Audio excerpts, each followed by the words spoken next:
Very few flies become famous in under 10 years. There's one fly that became famous in under 5 years, and that is Hans van Klinken's Klinkhammer, or as it was originally called, the Klinkhamer. This fly was invented by Hans in central Norway, and I believe the time was about 1985 or 84. He came over to the UK. He came over, in fact, to Wales first and fished it on the Welsh Dee, and absolutely mesmerised both anglers and grayling over there.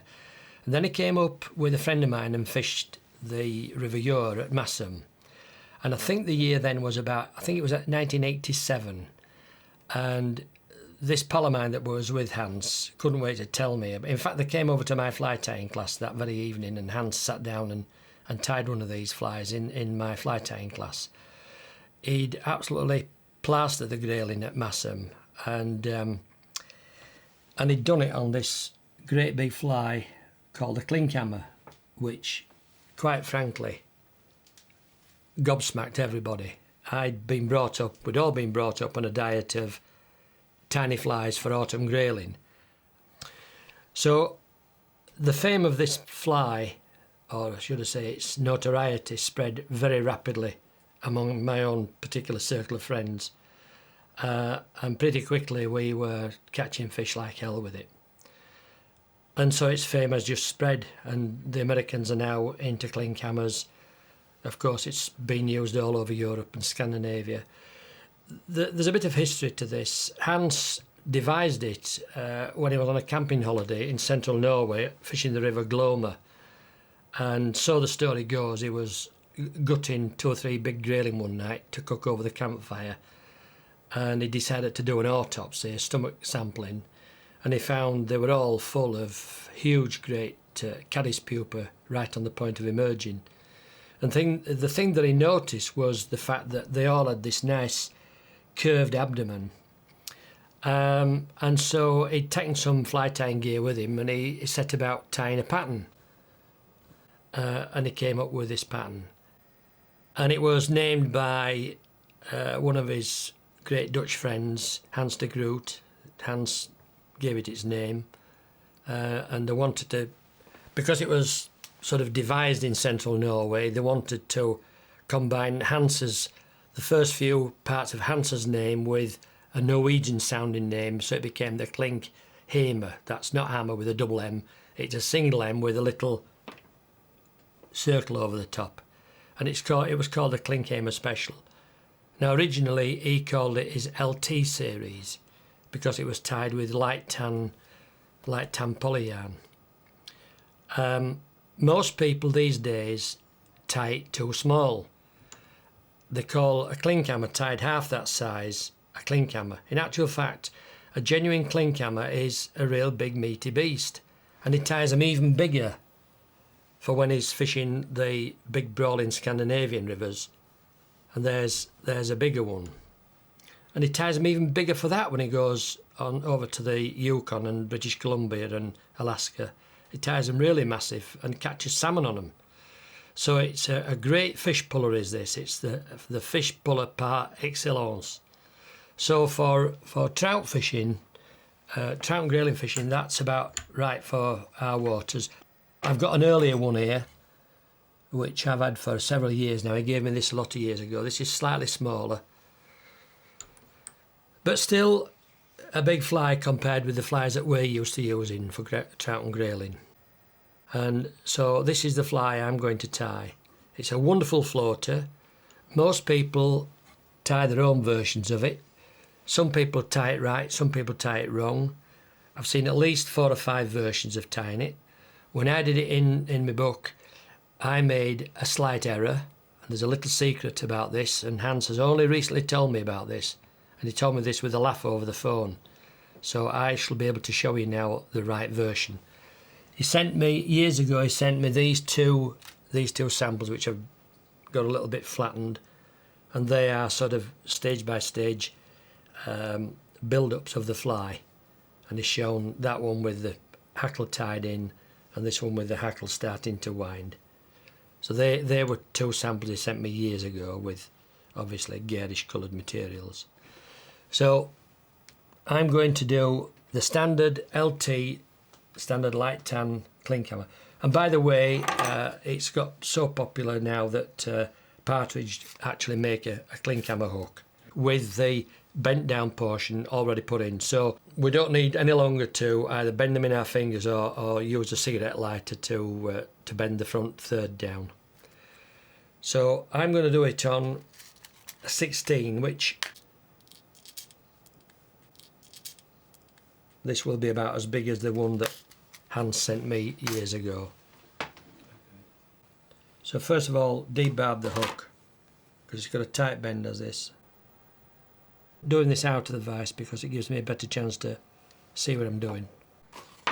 And now clamping the vise and grip it with the bent down, the crank down third horizontal. That's actually how the fly sits in the water, by the way. Now, the first thing you should realise if you tie it correctly is that Hans uses 2 threads. He uses 1 thread for the body and thorax and another thread for winding on, for tying in the hackle. So he uses either a 6/0 or an 8/0 thread. This is a 6/0. So on with the thread. Make a short thread base just on the knuckle of that bend.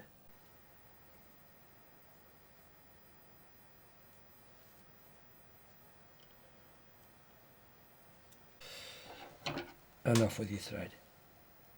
And the first thing to do then is tying your white poly yarn wing post. Now the poly yarn that Hans insists upon is the type that's crimped.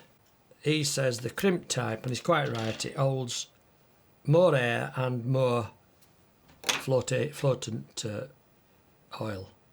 Remember, he wants a lot of wing post material in. So I'm going to just take out just a little bit from a full tuft, full clump. So tie this in on the knuckle of the bent shank. Pinch and loop, pinch and loop. And give yourself enough to trim later. That'll want just a bit of a trim. Now on this part, he now cuts in a long taper. So angle your blade and cuts a long taper, which when lashed down, if it moves, you just have to catch it down again. It won't move this time, which when you tie that down, you'll naturally start producing this nice long tapered underbody. You just have to chicane around the hook point. And at that stage there, any poly yarn that you have left, just snip off. And he says, remember to make the abdomen long as you can make it, right down to the end of the shank almost. Just fill that little bit in there.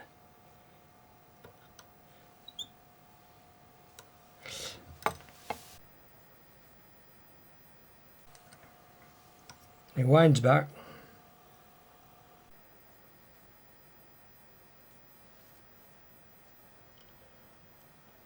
Now the next thing to go in is the hackle. He uses a variety of colours for the hackle. He uses grizzle, he uses red game, blue dun, ginger, very pale ginger. So you don't have to get hung up on hackle colour. I'm using this dark grizzle. And the first thing you've got to do is make sure you get one with a good hackle span. This gives you a lovely chance to use all those back end hackles that you normally get to use. And what I do is I just take it round the wing post like that, just to see how it spreads with a view to hackle span. So that should do me nicely. Take the hackle off, and because this is a genetic hackle, it's quite long and I don't need all this length, so I'm just going to separate fibres back to the correct length I want and then strip off those fibres. Now, the bit that is never told anyone about is that ties his hackle in so that the shiny side is uppermost, and when he winds it on it stays uppermost, which gives the final hackle, the parachute hackle profile of a slight upwards V. And the reason for this is that he wants the fly to sit deeper in the film. In other words, all that's going to be showing is the wing post as it drifts down in the current. And by tying it with the configuration of the parachute hackle slightly sloping upwards, that gives him exactly that. So he ties it in, he lays the hackle with the shiny side, that's the underside of the feather, uppermost, which when wound on is going to give him an upward sloping parachute. Catches it down all the way down, and you've got to remember when you're tying a Klinkhamer, I'll just have to cut this thread up a bit. You've got to remember when you're tying a Klinkhamer to give it a really long abdomen, really long curved abdomen, and he recommends that you should go almost to the end of the bend. Now, I said I was going to do the LT series, and this is the light tan he uses from Fly Right. It's Fly Right's fine poly yarn dubbing, and it's number 19 light tan. He also uses number 20 dark tan, but I like the light tan version. I do some with dark tan. So just slough out a small amount of dubbing. You don't want a lot of dubbing now, otherwise you'll spoil the slimness of the abdomen. So catch your dubbing in. You barely want much more than a thread covering. Tease it out if it's going on, just strip it along if it's going on a bit heavy.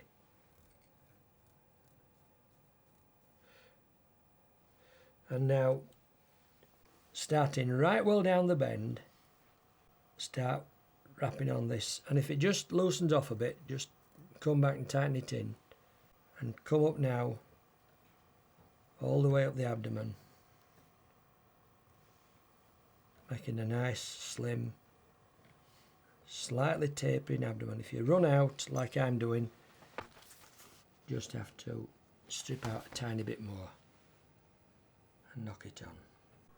And it scarfs into itself nicely, so it's a bit like Ernie's wig, you can't see the join. When you get to a place about what amounts to 2 wraps short of the back of the wing, take that one off, don't dub any more.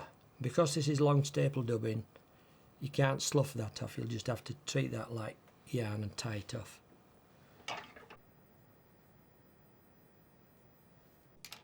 You need enough room now for 2 turns of peacock herl behind the wing. So take off 2 or 3 strands of peacock herl.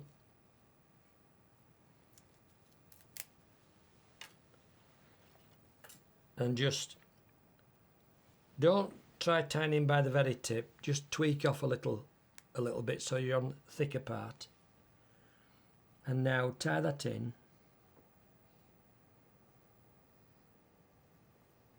Now what he does, he brings the wing up vertical,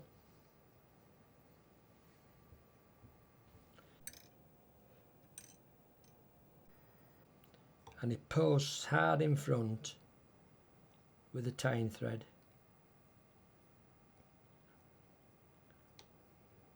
To cock that wing post up vertical.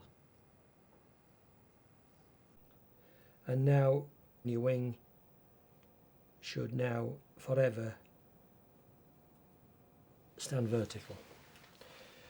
Now take your peacock herl and come in straight behind the wing post and wind forward and wind right up to behind the wing post, hold your wing post back and then hard up in front and make your turns almost tuck underneath even if you have to do another one. And I sometimes even do one behind again. But if you're going behind, make sure you don't jack the wing forward. What I'm doing, I'm just building up a quite distinct peacock herl thorax. And then come forward, come forward, come forward, and tie off. Tie off there, tight behind the eye, 2 or 3 wraps, snip off the waist, and at that stage he ties off and cuts off. So pull off a length of thread, drop over your 2 or 3 turn whip finish, pull through, nip, pull, pull, pull, and cut off your waist.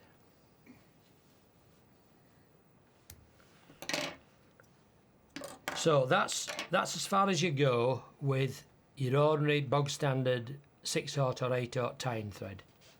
Now what he does, he turns the entire fly on its side, forces that hackle back, even if he has to rupture the quill,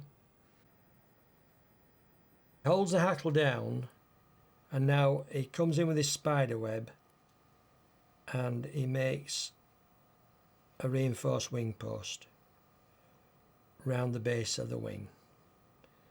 In other words, he's tightly bundling that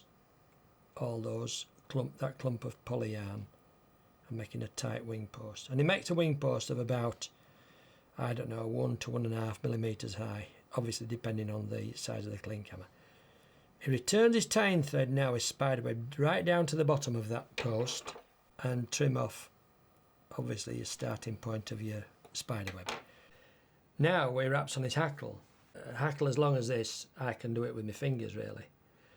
And he puts on enough turns of hackle to support the fly, and he says you want about 5 or 6 turns.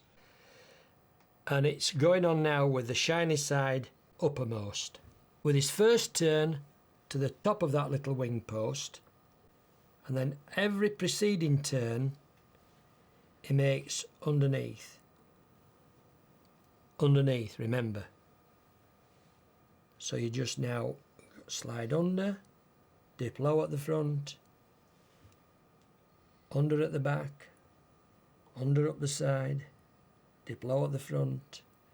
And I said to him, how many turns do you make? 5 or 6 or 7? So he says, oh, I keep winding until the actual parachute starts becoming uneven and trying to get displaced. In other words, he winds until the actual wing post is getting too crammed with hackle. In other words, as soon as you see the thing not going on smoothly and neatly, that's the time to finish. And I think it boils down to about 5 or 6 turns. You can keep pulling and making sure it's tight.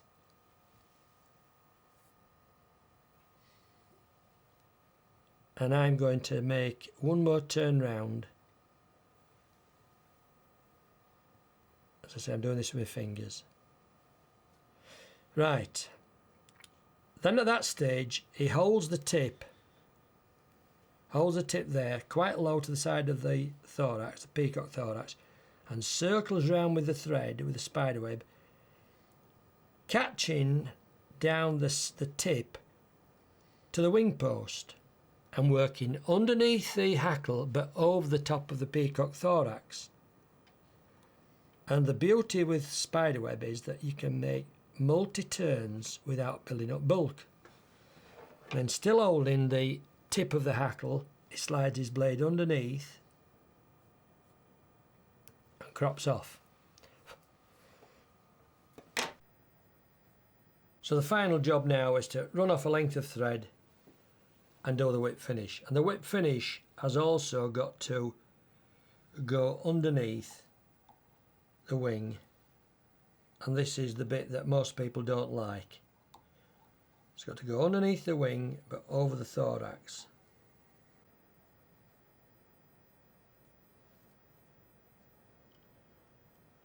hold there, pull through, pull, pull, pull. So you've now made the whip finish right underneath that parachute hackle, but over the top, above the thorax. Cut off your thread, look round it, you might see a fibre or two there that's just got crossed. So trim it so that you've got nothing sticking down. Now what he does now for the head cementing, he lays the fly still on its side and he picks up a bead of Fly Tight. It's quite important to put head cement on this particular fly because it's quite vulnerable.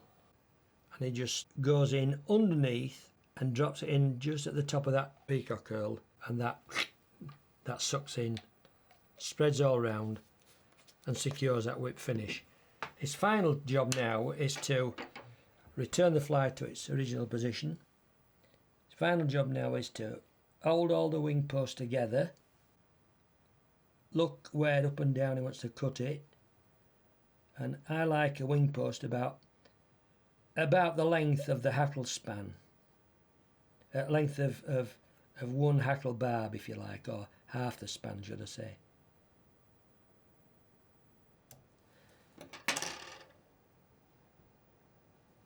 And that's the finished job, tied as per Hans. Now his little secret that he hasn't told anybody is this: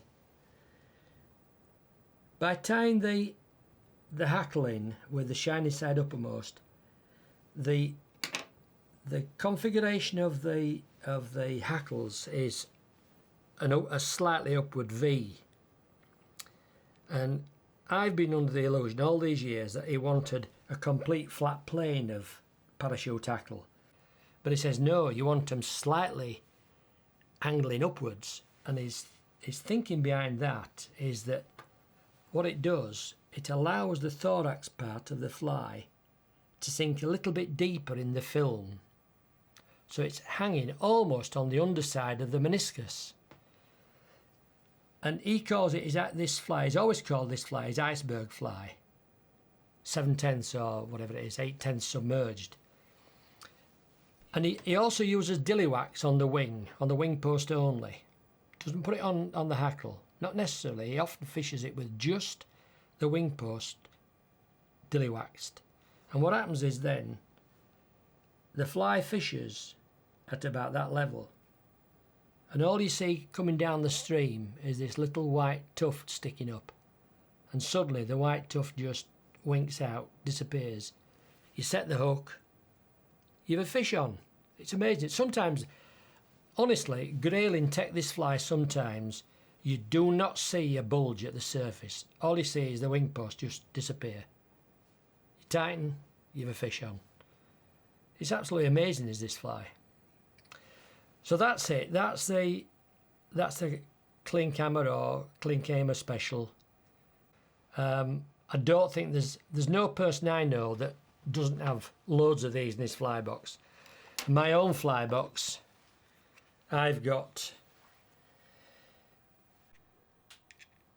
big, what I call my blue bottled Klinkhammer. That's got a blue mylar rib, and I've got a light tan one there that's seen better days. It's getting a bit chewed up. Still got some nylon in the eyes, that one. If you do them with a pink wing, they become pink hammers. There's a few in there with pink wings. They're good to see on a day when the surface has got white flecks of foam on it. And I've got some ginger ones here, which are my cinnamon caddis Klinkhammers. I've got one or two in here with rubber legs. Hans says putting rubber legs on is a good idea. That's a one with little rubber legs on. Imitates anything little and black struggling in the surface. And here's my yellow hammer. That's one of my own inventions. That's for copying our yellow maize. I just suddenly decided, I thought, why not tie one that's all yellow? Yellow wing post, yellow body, yellow hackle. And I absolutely love it. So I've got, I don't know, it's probably 20, 30, 50. There's probably 70 or 80 Klinkhammers in there. So I am a Klinkhammer fan, it's true to say. Try some. This is a must fly for you.